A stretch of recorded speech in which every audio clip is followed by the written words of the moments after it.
Assalam alaikum wa rahmatullah.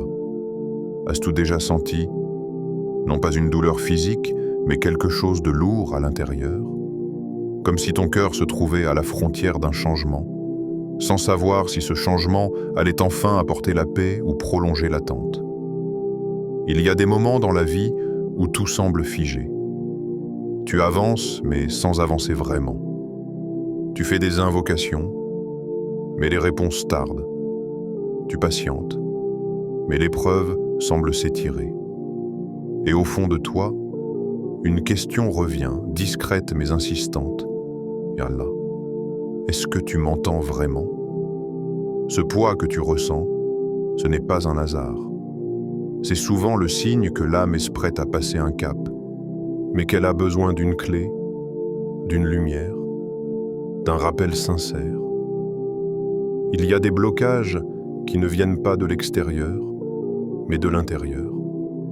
Des portes fermées non pas parce qu'Allah refuse, mais parce que le moment exact n'a pas encore été invoqué de la bonne manière. Et aujourd'hui, nous sommes mardi, un jour discret, un jour que beaucoup traversent sans y prêter attention. Pourtant, le mardi est un jour de continuité, un jour où l'intention est mise à l'épreuve. Le lundi, on commence avec énergie. Le vendredi, on espère la bénédiction. Mais le mardi révèle qui persiste quand personne ne regarde. C'est un jour où Allah observe les cœurs qui ne l'adorent pas seulement quand c'est facile, mais quand l'élan faiblit, quand la fatigue s'installe, quand l'âme murmure, et si ça ne changeait jamais? Si tu es en train d'écouter ces mots maintenant, ce n'est pas une coïncidence. Ce n'est pas l'algorithme. Ce n'est pas le hasard. Allah t'a guidé ici parce que ton cœur cherche une réponse, même s'il n'arrive plus à la formuler. Dans cette vidéo, il ne s'agit pas de promesses vides. Il ne s'agit pas de magie. Il s'agit de noms d'Allah.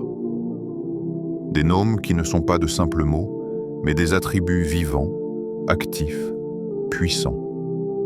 4 noms, 4 clés, à répéter spécialement ce mardi. Des noms qui touchent là où les discours n'atteignent plus. Des noms qui réparent ce qui s'est fissuré en silence. Des noms qui ouvrent des portes que tu pensais définitivement fermées. Des noms qui apaisent l'âme avant même que la situation ne change. Peut-être que tu es fatigué d'attendre. Peut-être que tu as l'impression que tes invocations restent suspendues entre le ciel et la terre. Peut-être que tu souris devant les autres, mais qu'à l'intérieur, tu portes un combat que personne ne voit. Cette vidéo est un espace. Un moment pour ralentir. Un moment pour revenir à l'essentiel. Un moment pour te rappeler que Allah n'abandonne jamais un cœur qui se tourne sincèrement vers lui. Si, au fond de toi, tu ressens que ce rappel te parle, prends un instant pour t'abonner à la chaîne. Pas seulement pour soutenir, mais pour rester connecté à ces rappels qui nourrissent l'iman quand il faiblit. Et écris en commentaire un mot simple, un mot qui reflète ton état du cœur aujourd'hui: espoir, patience, Ya Allah. Un seul mot suffit. Parfois, Allah commence à répondre dès que le cœur s'exprime. N'hésite pas non plus à partager cette vidéo. Il y a peut-être quelqu'un, quelque part, qui traverse exactement ce que tu traverses et qui attend sans le savoir ce rappel précis. Et surtout, reste jusqu'à la fin. Pas par curiosité, mais parce qu'une surprise spirituelle t'attend, quelque chose que beaucoup regrettent d'avoir manqué en quittant trop tôt. Maintenant, pose ton cœur, respire profondément et laisse ces noms d'Allah commencer à faire ce que personne d'autre ne peut faire. Pourquoi le mardi est un jour spirituellement stratégique? Il y a des jours qui brillent, et il y a des jours qui travaillent en silence. Le mardi fait partie de ces jours discrets que beaucoup traversent sans conscience, sans intention particulière, sans attente spirituelle. Pourtant, dans la sagesse divine, ce sont souvent les moments les plus ordinaires qui portent les transformations les plus profondes. Le mardi arrive après le premier choc de la semaine. Le lundi, on démarre, on se promet de faire mieux, On formule des intentions, on se motive, mais très vite, la réalité reprend sa place. Les responsabilités reviennent, les soucis réapparaissent, les pensées se bousculent. Et l'âme commence à ressentir ce que beaucoup n'osent pas nommer, l'essoufflement intérieur. C'est précisément là que le mardi devient spirituellement stratégique. Parce que le mardi révèle une vérité essentielle. Est-ce que ton lien avec Allah dépend de l'élan ou de la sincérité? Ce jour ne porte pas la symbolique éclatante du vendredi. Il n'est pas chargé d'attente comme le lundi. Il ne promet rien extérieurement. Et c'est pour cela qu'il est précieux. Allah regarde particulièrement ce que tu fais quand il n'y a pas d'excitation spirituelle, quand personne ne t'encourage, quand la routine s'installe.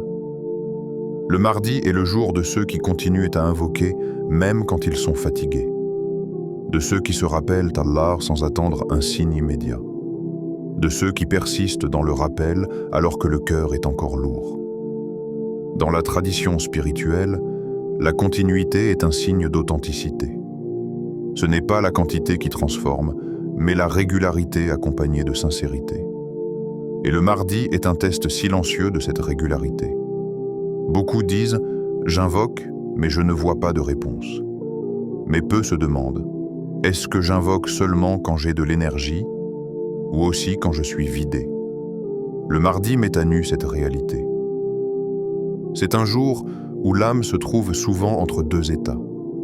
Pas assez motivée pour s'élever naturellement, pas assez brisée pour se jeter complètement vers Allah. Et pourtant, c'est exactement cet entre-deux que Allah aime transformer.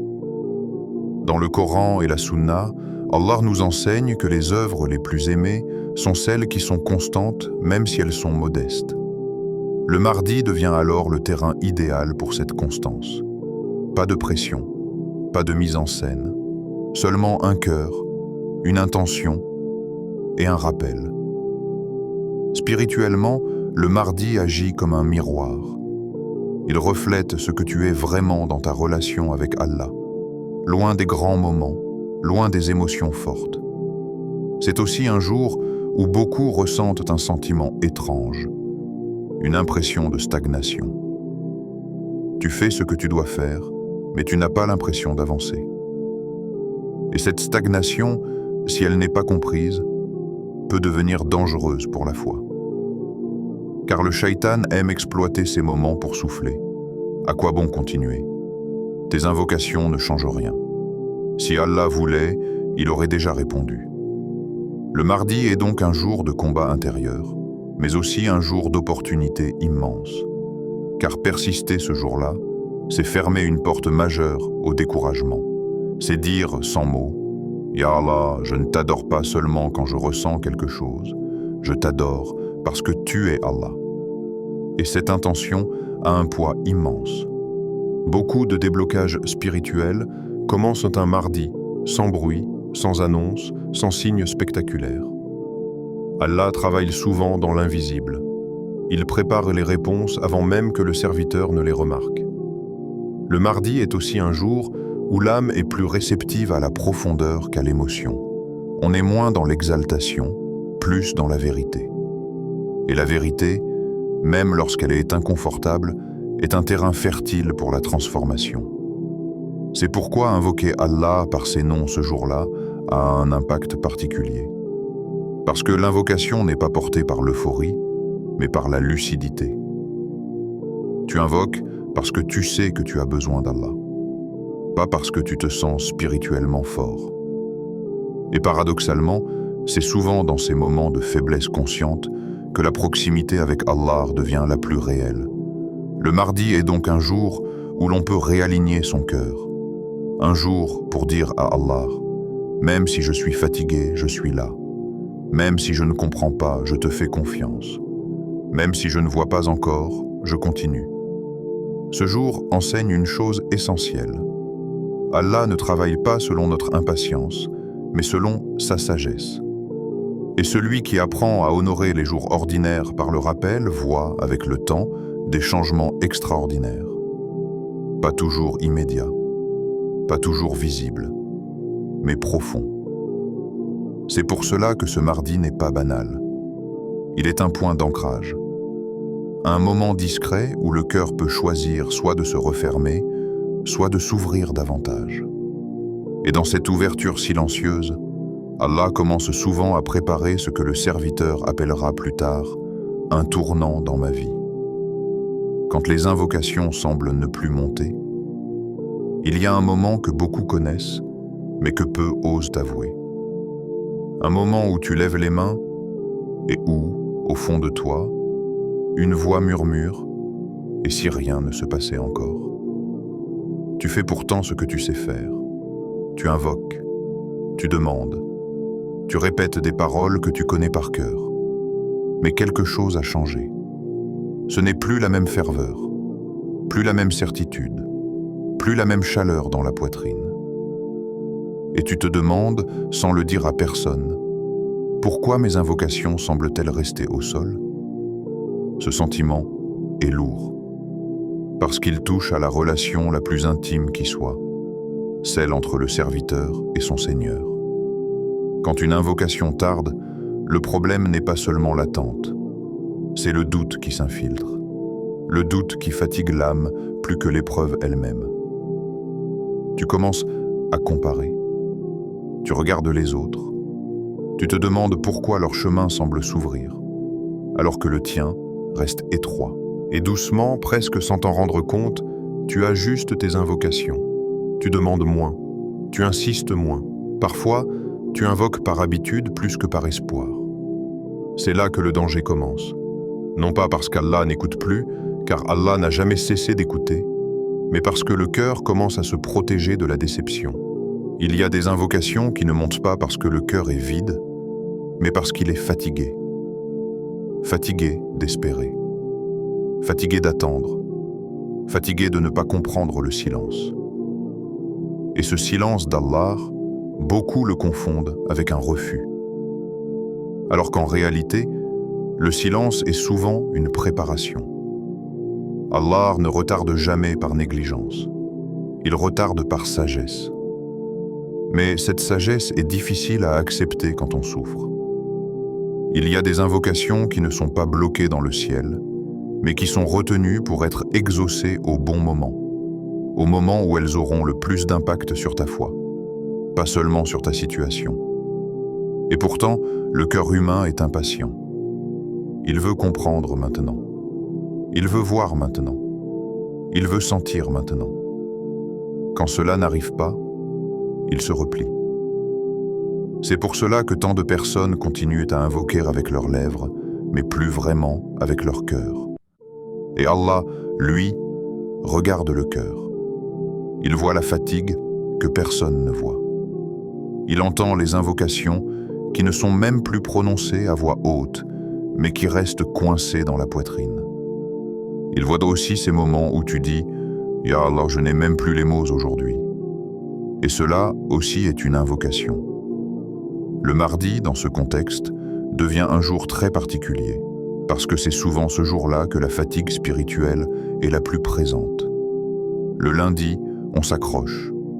Le mardi, on ressent le poids. C'est le jour où les invocations deviennent mécaniques ou disparaissent complètement. Et c'est précisément pour cela que ce jour est une opportunité immense. Parce que revenir vers Allah quand l'envie n'est plus là, c'est un signe de sincérité profonde. Quand tu dis « Ya Allah, je ne ressens peut-être plus la même chose, mais je viens quand même ». Ce type d'invocation n'est pas bruyant. Elle n'est pas spectaculaire. Mais elle est extrêmement lourde dans la balance. Il faut comprendre une chose essentielle. Allah ne juge pas ton invocation à l'intensité de ton émotion, mais à la vérité de ton état.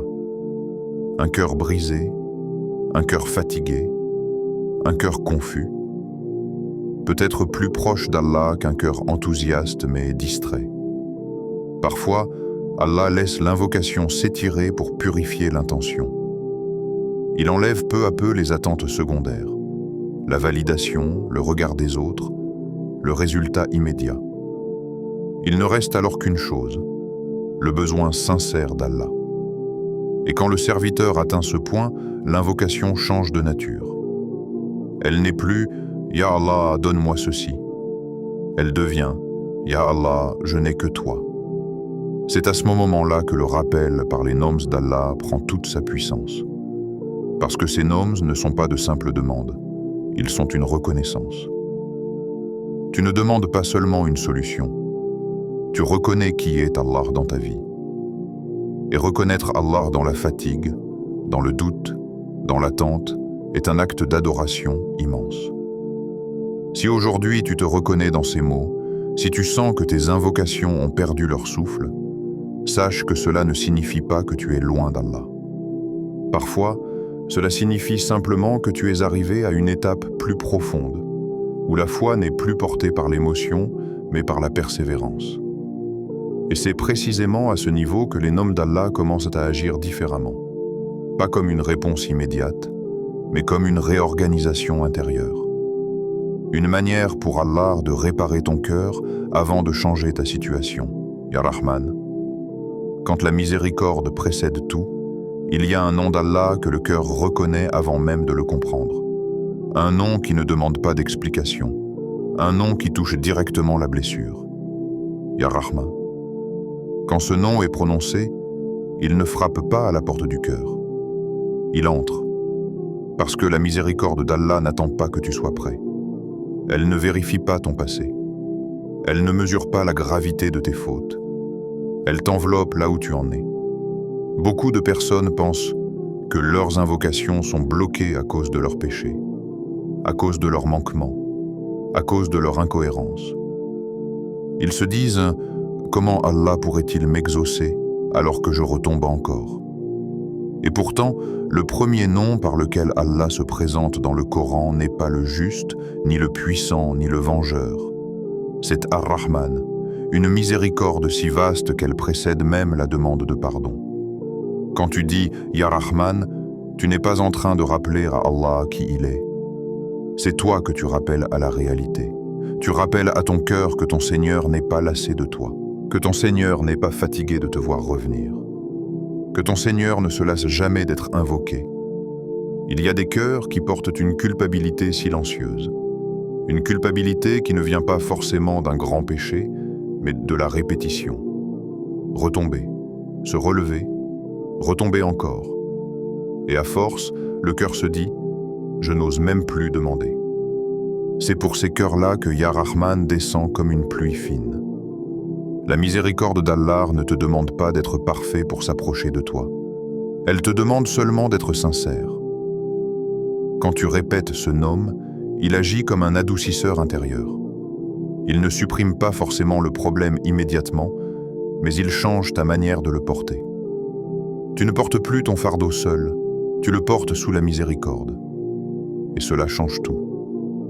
Le mardi, répéter Ya Rahman a une saveur particulière. Parce que c'est souvent ce jour-là que le cœur est le plus dur avec lui-même. Tu regardes ce que tu aurais dû faire, ce que tu n'as pas fait, ce que tu as retardé, et la miséricorde vient justement là, dans ce regard sévère que tu poses sur toi. Allah est plus miséricordieux envers toi que tu ne le seras jamais envers toi-même. Répéter Ya Rahman ce mardi, c'est accepter cette vérité, même si elle te dérange. Parce que parfois, le plus difficile n'est pas de croire qu'Allah pardonne, mais d'accepter que toi aussi tu puisses être pardonné. Ce nom répare les relations invisibles, celles que tu as avec Allah et celles que tu as avec ton propre cœur. Quand la miséricorde s'installe, la peur recule. La peur que l'invocation soit rejetée. La peur d'avoir trop attendu. La peur d'avoir raté sa chance. Avec Ya Rahman, l'invocation ne repose plus sur ton mérite, mais sur la générosité d'Allah. Et cette générosité n'a pas de limite. Il y a des choses que tu n'oses plus demander. Pas parce qu'elles sont impossibles, mais parce que tu t'es convaincu que tu ne les mérites pas. Ya Rahman vient briser cette barrière invisible. Il te rappelle que ce n'est pas ton niveau de foi qui déclenche la miséricorde, mais la nature même d'Allah. Quand ce nom est prononcé avec présence, il apaise les tempêtes intérieures. Il calme les pensées accusatrices. Il redonne au cœur la permission d'espérer. Et parfois, avant même qu'Allah ne change la situation extérieure, il change le climat intérieur. Le cœur devient plus doux, la langue devient plus sincère, l'attente devient moins douloureuse. Ce n'est pas une illusion, c'est une préparation. Car un cœur enveloppé de miséricorde est un cœur prêt à recevoir. Et c'est souvent après ce travail invisible qu'Allah commence à ouvrir d'autres portes, à révéler d'autres noms, à agir d'une manière plus concrète. Mais pour que cela arrive, le cœur doit d'abord accepter d'être aimé avant d'être exaucé. Ya Fatah. Quand Allah ouvre ce que nul ne peut ouvrir. Il arrive un moment dans la vie où ce n'est plus la douleur qui fait le plus mal, mais l'impression d'être bloqué. Tu avances, mais quelque chose résiste. Tu fais des efforts, mais les portes restent fermées. Et au fil du temps, le cœur commence à intégrer cette idée dangereuse. Peut-être que c'est ainsi que ma vie sera. C'est là que le nom Ya Fatah intervient. Ce nom ne parle pas de patience seulement. Il parle d'ouverture. Pas une ouverture imaginaire, pas une ouverture symbolique. Une ouverture réelle créée par celui qui contrôle absolument toutes les portes visibles et invisibles. Quand Allah ouvre, il n'a besoin de l'autorisation de personne. Beaucoup de gens pensent que leurs blocages viennent uniquement des circonstances. Le manque d'argent, les autres, le système, le passé. Mais en réalité, les véritables blocages sont souvent intérieurs avant d'être extérieurs. Blocage dans la confiance. Blocage dans l'espérance, blocage dans la manière de voir Allah. Ya Fatah agit d'abord là. Ce nom signifie que toute fermeture n'est pas définitive et que toute porte fermée n'est pas un refus, mais parfois une protection, parfois une redirection, parfois un test de persévérance. Le mardi, ce nom résonne avec une intensité particulière. Parce que c'est souvent ce jour-là que le croyant ressent le plus fortement la sensation d'impasse. Ni assez loin pour abandonner, ni assez proche pour voir l'issue. Répéter Ya Fatah ce mardi, c'est refuser intérieurement la résignation. C'est dire à Allah sans mots superflus: je crois que tu peux ouvrir, même si je ne vois aucune issue. Et cette croyance est une clé. Beaucoup attendent que la porte s'ouvre pour croire. Mais Allah attend souvent que le serviteur croie avant d'ouvrir. Il y a des portes qui ne s'ouvrent que lorsque le cœur a cessé de compter sur ses propres forces. Parce que tant que tu penses pouvoir tout gérer seul, l'ouverture n'est pas encore nécessaire.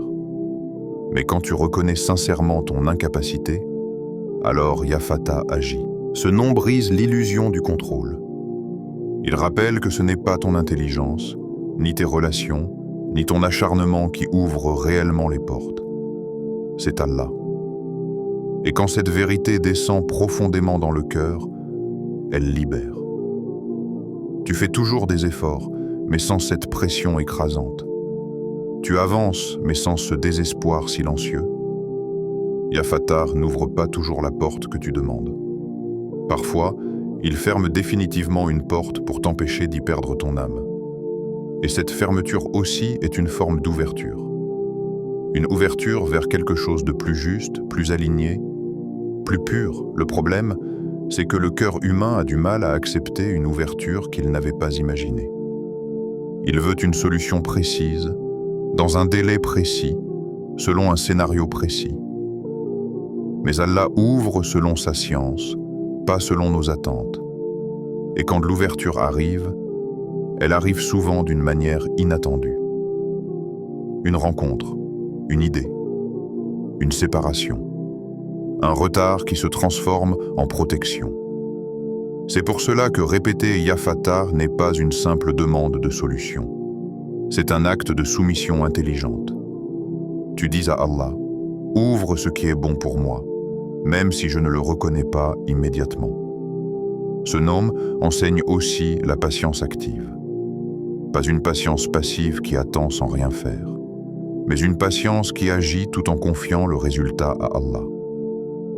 Quand tu répètes Ya Fatah, tu rappelles à ton cœur que rien n'est figé.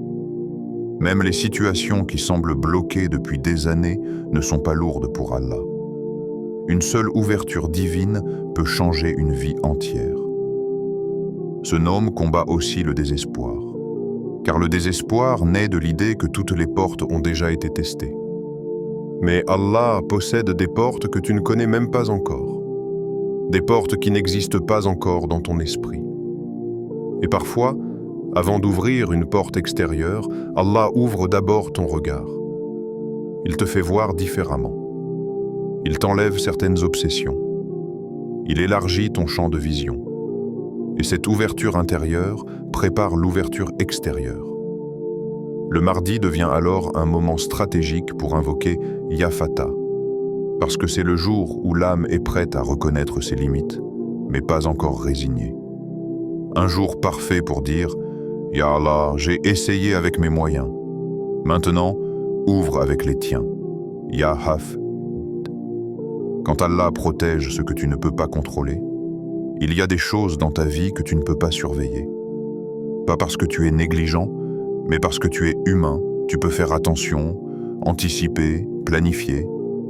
Mais il restera toujours des zones d'ombre, des moments où ton contrôle s'arrête et où l'inquiétude commence. C'est souvent là que l'anxiété s'installe. La peur de perdre, la peur que quelque chose arrive, la peur pour ceux que tu aimes, la peur pour ta foi. Et plus tu essaies de tout maîtriser, plus tu réalises à quel point c'est impossible. C'est dans cet espace précis que le nom Ya Hafiz prend vie. Ce nom signifie celui qui protège sans se fatiguer, celui qui veille sans dormir, celui qui garde même quand personne ne regarde. Quand tu répètes Ya Hafiz, tu admets une vérité libératrice. Tu n'es pas obligé de tout porter seul. Beaucoup vivent avec une tension constante parce qu'ils pensent que s'ils relâchent leur vigilance, tout s'effondrera. Mais Allah n'a jamais demandé à ses serviteurs de porter le poids du monde sur leurs épaules. Il leur a demandé de faire confiance. La protection d'Allah ne se limite pas aux dangers visibles. Elle englobe ce que tu ignores, ce que tu oublies, ce que tu ne soupçonnes même pas. Combien de fois Allah t'a-t-il protégé sans que tu t'en rendes compte? Des paroles que tu n'as pas prononcées et qui t'auraient nui. Des chemins que tu n'as pas pris et qui t'auraient détruit. Des relations qui se sont éloignées et qui auraient affaibli ta foi. Ya Hafiz agit souvent dans l'invisible. Le mardi, ce nom prend une dimension particulière. Parce que c'est souvent ce jour-là que l'esprit commence à s'inquiéter de la suite. La semaine avance, les responsabilités s'accumulent, les scénarios se multiplient dans la tête. Et le cœur commence à se demander « Est-ce que tout va tenir ?» Répéter Ya Hafiz ce mardi, c'est déposer cette inquiétude. C'est dire « Ya Allah, je fais ma part, mais je te confie ce que je ne peux pas maîtriser. » Ce nom protège aussi quelque chose de très fragile, l'iman. Car la foi n'est pas toujours attaquée de front. Elle est souvent grignotée lentement par les doutes, la fatigue, les comparaisons.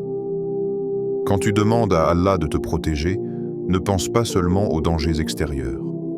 Demande-lui de protéger ton cœur de l'insensibilité, de protéger ta langue de la plainte excessive, de protéger ton regard de ce qui éloigne. Ya Hafiz protège l'essence. Il y a des moments où tu fais tout comme il faut, mais où tu te sens quand même vulnérable.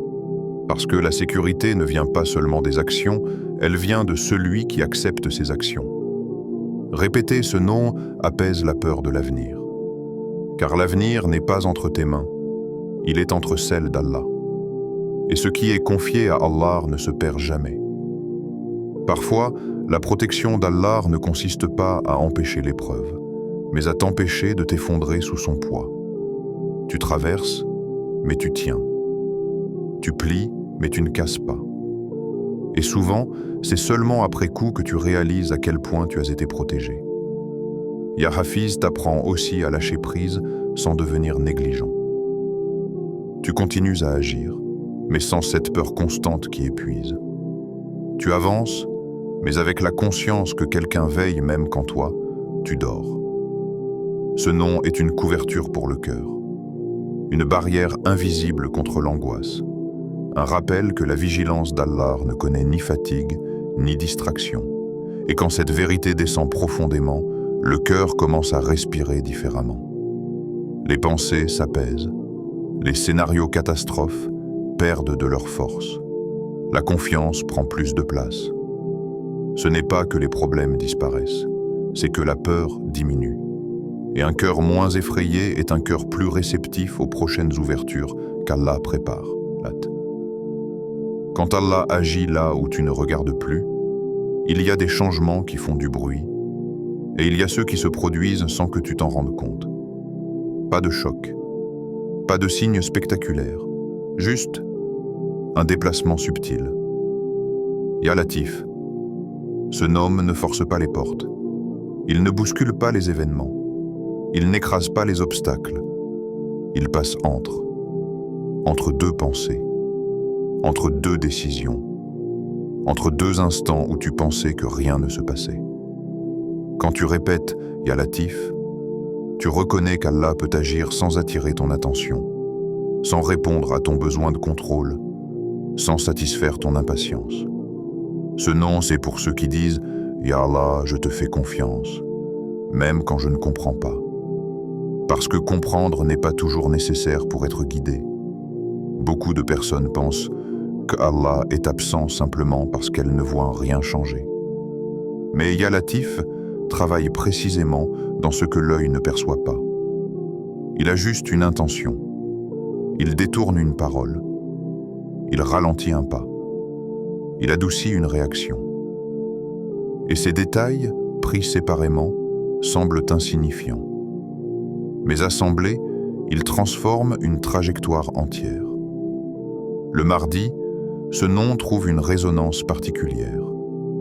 Parce que c'est un jour où l'on observe peu, où l'on traverse plus qu'on ne contemple.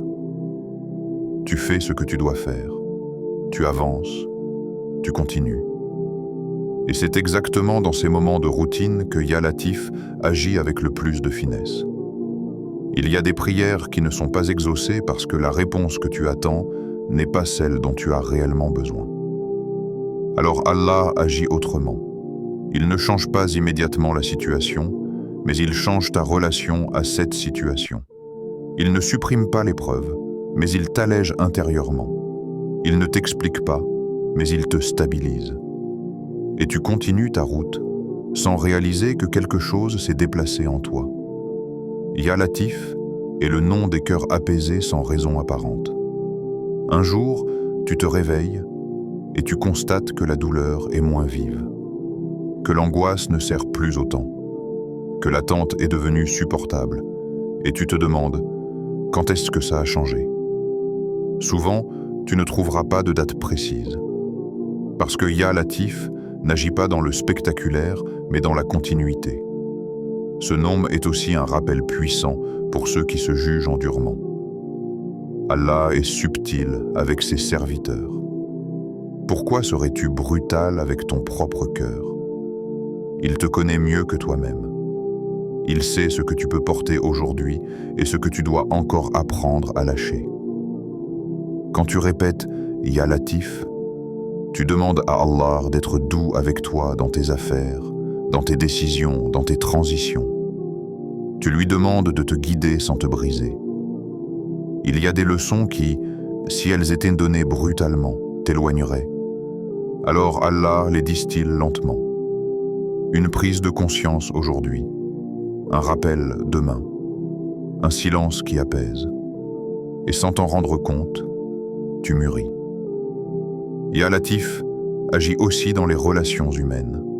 Des personnes s'éloignent sans conflit, sans drame, sans explication claire.